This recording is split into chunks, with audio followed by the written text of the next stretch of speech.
NS160 small sprocket வந்து ஃபுல்லாக தேஞ்சிருச்சு. பார்த்தீங்கனாலே தெரியும்.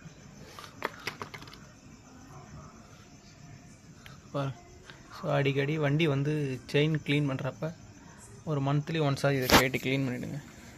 இது உள்ளே ஃபுல்லாக அவ்வளோ டஸ்ட்டு, ஃபுல்லாக க்ரீஸு மண். அப்பப்போ இதை கொஞ்சம் க்ளீன் பண்ணிங்கன்னா உங்களுக்கு செயினில் இந்த இடம் இது பண்ணாமல் இருக்கும். இந்த இடத்த ஃபுல்லாக இப்போ க்ளீன் பண்ணணும். செயின் லூப் அடிக்கிறதுக்கு முன்னாடி ஒரு வாட்டி இதை க்ளீன் பண்ணிவிடுங்க. ஃபுல்லாக க்ளீன் பண்ணியாச்சு.